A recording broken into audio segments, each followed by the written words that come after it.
This most recent recommendation by the American Bar Association's Strategic Review Committee has been to go forward and modify Standard 503, which is the rule that requires they use an exam, and say, law schools, you are, of course, allowed to use an exam for your consideration of applicants, but you are not required to do so.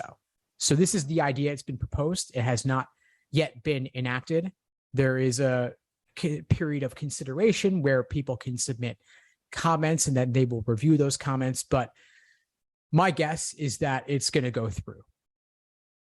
And when it does, very little may actually change, because as we're seeing in these other contexts, schools find these exams useful as a benchmark from which to evaluate different candidates given grade inflation. And if the ABA goes through with this measure, which they almost certainly will, then law schools, I think the top ones, will still want to see either some kind of standardized test score.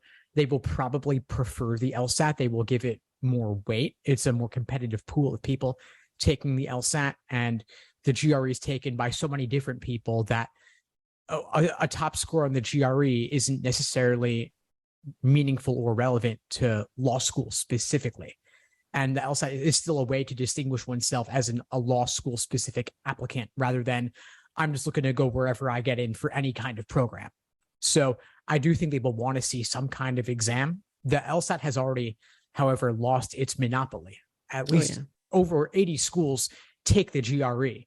Now, a very small percentage of students actually are accepted with a GRE score, but it's out there, and that trend will probably increase over time.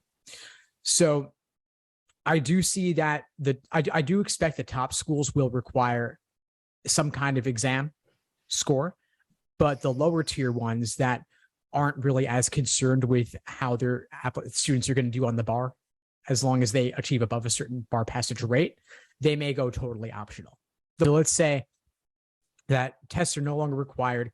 I would look at the schools that you're considering, and do those schools still require an exam, even if the ABA no longer requires that schools require an exam. My expectation is, if you're already at the point where you're listening to a podcast like this or watching a video like this, you're probably applying in the next year or two, I would be guessing, unless you're way, way far ahead of things.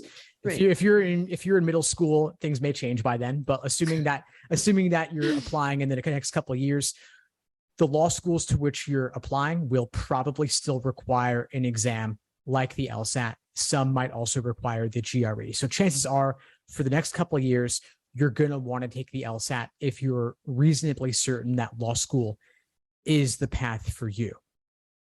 If you see the schools to which you're applying saying front and center on their sites, no exams required, then just ask yourself, is this really a top tier rigorous school that you would want to attend? Some may not. Also look at your work experience and look at your GPA. If your GPA is super high, then maybe that's strong enough. But if your GPA is not as high as you would have liked it to be, then an exam like the LSAT could help you increase your chances significantly. And it's much easier to increase your LSAT score than to increase your entire undergraduate GPA, especially if you're near the end of college. Thanks for tuning into the show. Please subscribe if you haven't done so already to be notified of new episodes as I release them. And feel free to reach out if you need anything at all as you move forward with your prep. I'm happy to help however I can. In the meantime, I'll wish you all the best and take care.